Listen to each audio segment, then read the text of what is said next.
Years ago, a 17-year-old girl in the East Texas town of Creston drove away from her part-time job at a drugstore on a Friday evening in March and never came home.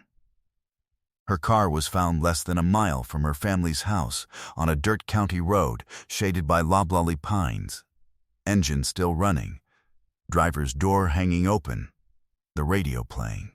Rebecca Lynn Holt had vanished so completely and with so little trace that investigators spent the next 4 decades unable to say with certainty what had happened to her, who had been responsible, or where she was. Authorities at the time believed she had likely left of her own accord. A teenager, a Friday night, an open door. Her family knew that was wrong from the first moment. Dorothy Holt, Rebecca's mother, told the sheriff on the very first night, "My daughter did not leave." She told him again the following year, and the year after that. She told anyone who would listen for the next 40 years, right up until her body and her voice would no longer cooperate. Then, on a December evening in 2023, a dying man asked to see a chaplain in a hospice room in Tyler, Texas. He was 74 years old. He had lived his entire adult life in Cabot County. He had been at Rebecca's family's church. He had attended the same county fair for decades. He had watched, from the distance of 3 houses and 47 years of practiced ordinary behavior, as the Holt family waited for an answer he alone could give them. What he said in that hospice room, measured, recorded, and ultimately confirmed in the creek bed of a cattle ranch 12 miles outside of Creston, would finally bring Rebecca home. To understand what was lost, you have to understand who Rebecca Holt was and what Creston, Texas looked like in the spring of 1977. East Texas in that era was a country of red clay and pine, of Baptist churches and cattle land, of county roads that wound between pastures where the morning fog sat low on the fence posts until 10 o'clock. Creston had about 3,000 people, a feed store, a Piggly Wiggly, a high school whose graduation ceremonies were held in the football stadium every June, and the kind of community memory where most adults could tell you which child belonged to which family going back 3 generations without pausing to think. Rebecca Lynn Holt was the younger of 2 daughters, born to Ray and Dorothy Holt. Ray, who ran the tire shop on Farm Road 1088. Dorothy, who kept a kitchen that anyone in the county was welcome to pull a chair up to. Rebecca had grown up in a white clapboard house on Larch Street, with a pecan tree in the backyard and a dog named Sergeant, who had been her shadow since she was 9.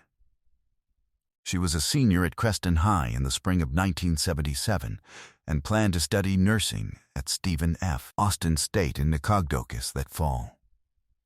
Her acceptance letter was taped to the refrigerator with a piece of masking tape. Dorothy left it there until the tape dried out and fell. She worked 4 afternoons a week at Whitfield's drugstore on Main Street, the old-fashioned kind, with a soda fountain counter, the smell of pharmacy chemicals and vanilla syrup, and a pharmacist named Mr. Dewberry who had known Rebecca since she was in diapers.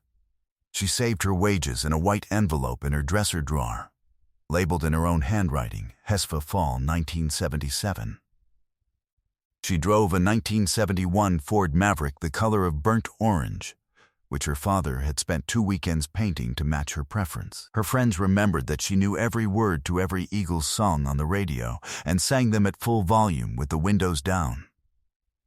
She was, by every account, specifically and visibly happy.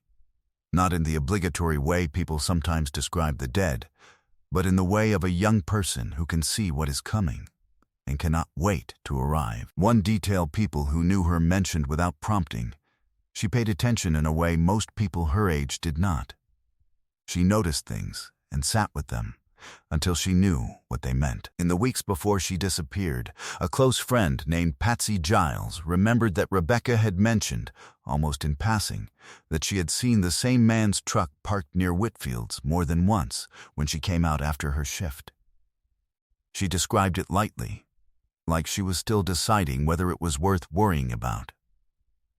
Patsy told her she was imagining things. On the evening of March 18, 1977, Rebecca finished her shift at Whitfield's drugstore, said goodnight to Mr. Rye.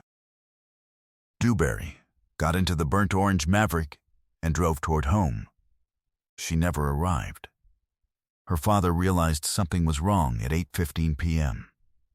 Rebecca was expected home by 7:30 for Friday's supper. Ray Holt called the drugstore. Closed. He called Patsy Giles. Patsy hadn't seen her since school.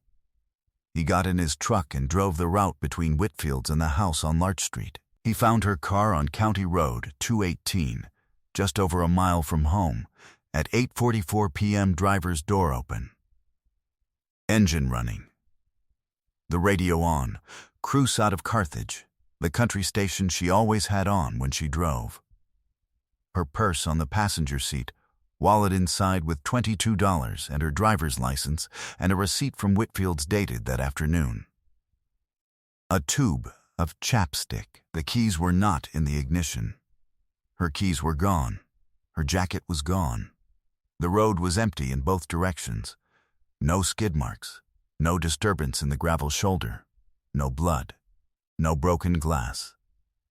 The pines on both sides of County Road 218 stood exactly as they always had, silent, unhelpful, indifferent to everything that had happened, and everything that hadn't. The Cavett County Sheriff's Department arrived at 9:11 p.m. By midnight, volunteers were walking the tree line on both sides of the county road with flashlights. 39 degrees. The smell of pine and cold dirt. The sound of the creek running somewhere in the dark. Deputy Harlan Boggs, 31 years old, had driven the route twice before the other units arrived. He was the one who noted, in the evidence log the following morning, a detail that seemed minor at the time. Approximately 20 yards north of where Rebecca's Maverick had been found, there were tire tracks in the soft dirt of the road shoulder, consistent with a large vehicle, possibly a full-size pickup, that had pulled off the road and sat for some period of time. The tracks were photographed. The wheelbase width was logged as approximately 65 inches. They were never matched to a specific vehicle. That measurement, 65 inches, would reappear in a recorded confession 47 years later. An exact match to the wheelbase of a 1973 Chevrolet C10. Within the first 72 hours, a canvass of the county road corridor identified 3 witnesses who had been on that stretch of road on the evening of March 18th. 1. A retired schoolteacher named Mrs. Alvarado told investigators she had passed a dark pickup truck parked on the shoulder near the creek bend, facing north, sometime between 7:30 and 8 p.m. She had not thought it unusual. She could not describe the driver.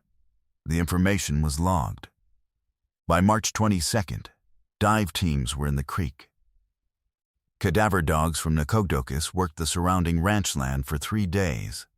They found nothing. Rebecca Holt was gone, and in the pine woods of East Texas, in the spring of 1977, that appeared to be all that could be established with certainty. The lead investigator was Harlan Boggs, the same deputy who had logged the tire track measurements on the first night. He was methodical and patient, and by his own later admission, too willing to trust the structures of small-town social trust in a case that required him to look past them. Within the first month, 2 men had emerged as persons of interest. The first was a 23-year-old seasonal laborer who had been working in Cavett County through early March and was known to frequent the area near Whitfield's. He was located in Louisiana in April 1977, interviewed, and cleared, his whereabouts on March 18th, confirmed by 3 independent sources. The second was a divorced mechanic from a neighboring county named Gary Tillman. 35 years old, prior arrests for assault, owner of a dark pickup truck, and initially unable to account for his Friday evening. He was interviewed twice in May 1977 and once in September. A gas station receipt and an attendant's recollection placed him 50 miles from Creston that night. He was eliminated. Among the names canvassed in the first weeks was a local handyman and part-time farmhand named Earl Wayne Mosley, 28 years old, known to the Holt family, having done repair work at their house the previous year. Boggs interviewed him in April 1977. Mosley's wife Linda confirmed he had been home by 6:30 that Friday, had not left the house, and a neighbor had seen his truck in the driveway at 7 p.m. Mosley was pleasant in interview. Forthcoming. Quietly grieved by what had happened to Rebecca, in the same way everyone in Creston appeared to be. Boggs crossed his name off the list. That was the list he would spend 47 years wishing he could uncross. Dorothy Holt never accepted the silence. She kept a candle burning in the front window of the house on Larch Street every night for 20 years. A habit she told neighbors was simply because she liked the light, and told no one was because she had never fully stopped hoping Rebecca might somehow see it from wherever she was. She attended every town council meeting where the sheriff's budget was discussed and asked, every time, whether any resources were being directed to her daughter's case.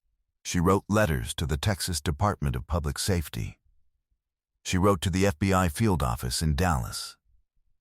She maintained a 3-ring binder on her kitchen counter, updated annually, containing every clipping, every investigative report she had been given copies of, every name that had ever surfaced in connection with Rebecca's disappearance. Ray Holt had died of a heart attack in 1986 at 59. The tire shop on Farm Road 1088 had been sold. Dorothy lived alone in the house on Larch Street and had not changed the arrangement of the living room since 1977. Rebecca's junior year school photo, the last one taken since the senior portrait had been scheduled for April and never happened, was in an oval frame on the mantel. Harlan Boggs retired from the Cabot County Sheriff's Office in 1998. He took a copy of the Holt case file home. He kept it in a cardboard box in his garage and checked it the way other people check old habits, regularly, without quite being able to stop. By 1997, 20 years after Rebecca disappeared, her classmates were in their mid-30s. Patsy Giles had moved away from Creston, raised a family, and still woke sometimes with the specific weight of that last conversation, and what might have been different if she had taken it seriously. The high school had held a small memorial every March through the early 1990s. By the mid-90s, the last teacher who had known Rebecca had retired, and the observances quietly stopped. The Holt mailbox on Larch Street still had Rebecca's name on it in 1990, in 2003, in 2010. Dorothy Holt died in November 2016 at 91 years old, in the same house where she had raised her daughters. Her older daughter Carol, going through the kitchen after the service, found the 3-ring binder on the counter, updated through that year as it had always been. The last entry Dorothy had made was a handwritten note from a call she had received from the Cabot County Sheriff's Cold Case Unit in 2015. No new information at this time. We remain committed. We will be in touch. She had underlined no new information 3 times. Every case on this channel represents weeks of research, records requests, family interviews, cold files that no one has touched in years. Real lives that were lost, and real people who kept believing. If this story is reaching you, please take a second to like the video, subscribe, and let us know in the comments where in the world you're watching from. Your support is what makes this work possible. Now, let's get back to Creston. Earl Wayne Mosley had lived in Cabot County his entire adult life. He had married in 1973, raised 3 children, moved through Creston's social landscape for 50 years. The same Piggly Wiggly, the same county roads, the same community events. He had grown old in the same county as the Holt family, and he had done so in the manner of a man who had built his invisibility deliberately, without incident, without prominence, without anything that would cause someone to look too carefully at him. His wife Linda died in 2011. His children described him in their adult years as private and difficult in ways that felt to them like personality rather than concealment. In the autumn of 2023, at 74 years old, he was admitted to a hospice facility in Tyler, Texas, with terminal pancreatic cancer.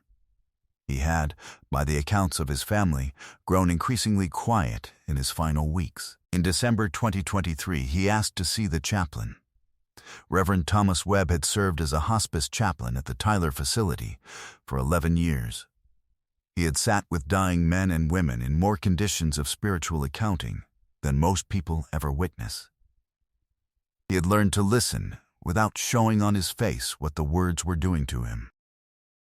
On a Tuesday evening, he sat down beside Mosley's bed and asked, as he always did, whether there was anything Mosley wanted to talk about.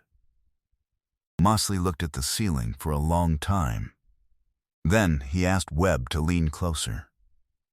Webb did. And Mosley said, in a voice that Webb later described as completely without trembling, "There's a girl out in Cabot County who never got to come home. I put her there. I need someone to know before I go." Webb asked only 2 questions in that first conversation: where and when. Mosley answered both. Then Webb excused himself, walked to the nurse's station, and called the Cabot County Sheriff's Office. Detective Maria Fuentes had been assigned to the Cabot County Cold Case Unit in 2019, transferred from Austin with 12 years in unsolved homicides. She had inherited 31 cold case files. Rebecca Holtz was the oldest. She drove to the Tyler Hospice the following morning.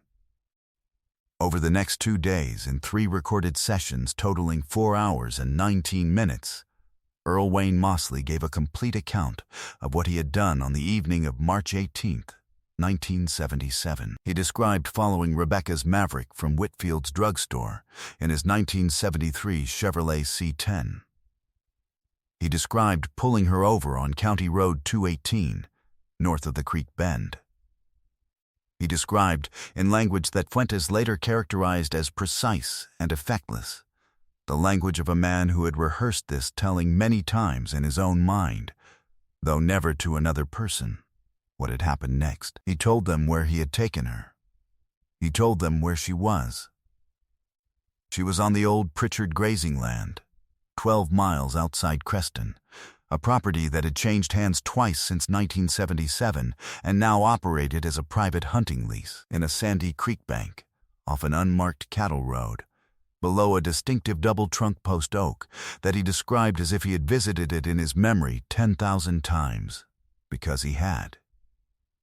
He died 11 days after his final recorded session. Detective Fuentes called Harlan Boggs that same afternoon after the first session. She read him the relevant portion of the transcript over the phone. There was a long silence. Then Boggs said, "The tire tracks. The C10 wheelbase." He said he had wondered about that for 47 years, and he had crossed the wrong name off the list, and he had known it was possible, and he had lived with that. Carol Holt, Rebecca's older sister, 69 years old, living outside Dallas, was notified by Detective Fuentes the same evening. She later said she sat at her kitchen table after the call and held the phone for 20 minutes after she had hung up, not moving. She said she didn't know yet whether what she was feeling was grief or relief, and that she thought it might be both, and that it might be both forever.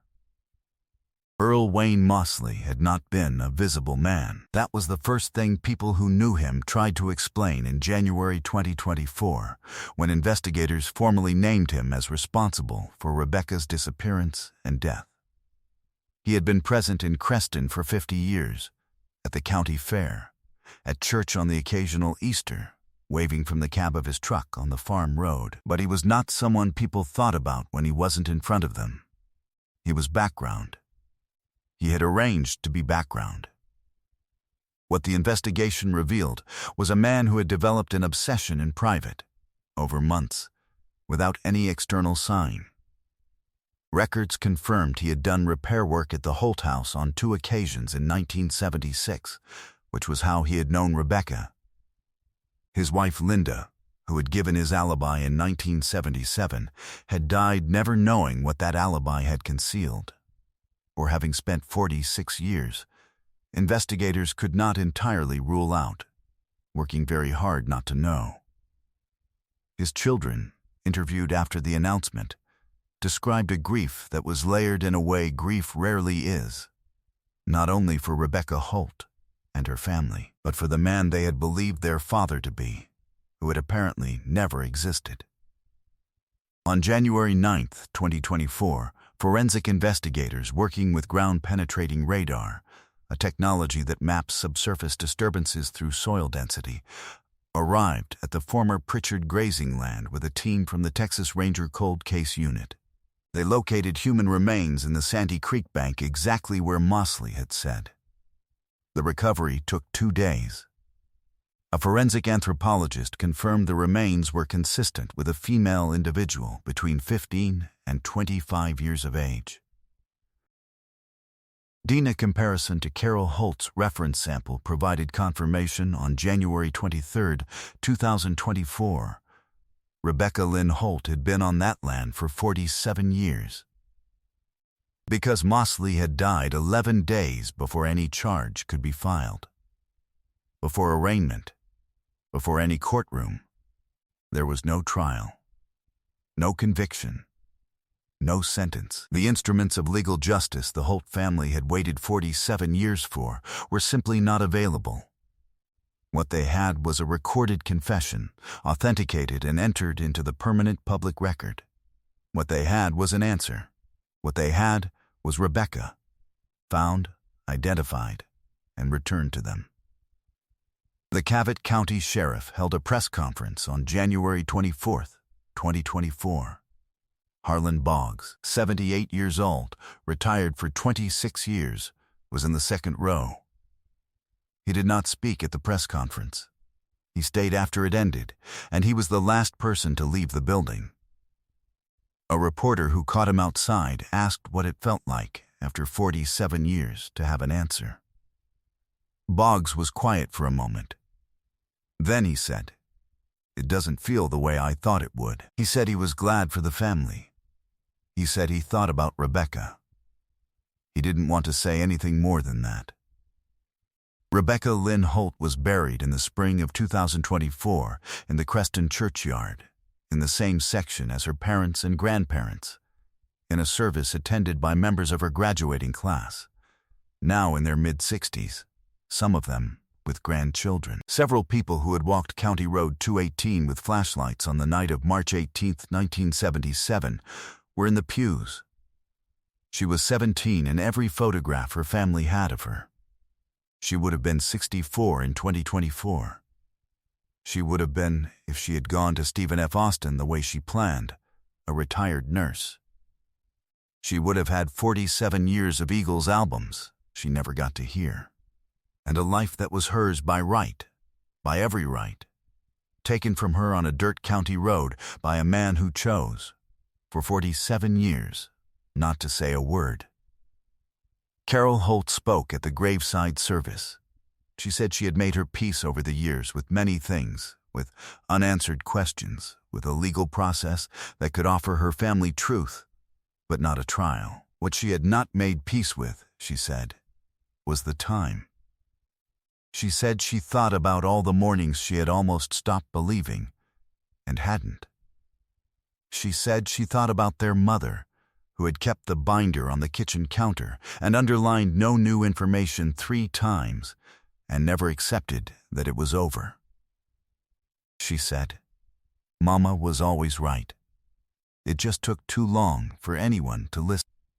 What this case asks of us is a question about time and about the particular shape of a conscience that can carry 47 years of silence.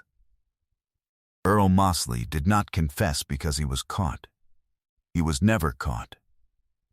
He confessed because he was dying, and because whatever had been holding the silence in place had, at the very end, become heavier than he could carry into whatever came next, whether that constitutes remorse or simply the self-interest of a man seeking to settle a debt before running out of days, is something Carol Holt has said her family has chosen to stop debating. What matters to them, she said, is that Rebecca is home. There are questions this case leaves open. Should hospice confessions trigger a legal mechanism that preserves prosecutorial options, even when death comes quickly? What do we owe families when the truth arrives too late for a courtroom? And what does it say about a man, about any person, that the weight of a secret can be carried for nearly half a century and only put down at the very end? Leave your thoughts in the comments below. And if this story has stayed with you, share it, because Rebecca Holt spent 47 years without her name attached to an answer. And that is no longer the case. Justice came for Rebecca Lynn Holt. Late, incomplete, carried here in a dying man's words to a chaplain in a hospice room in Tyler, Texas. If you believe stories like hers deserve to be told, subscribe, and the next case will be waiting for you. She was 17 years old. She wanted to be a nurse. She sang Eagles songs with the windows down. Remember her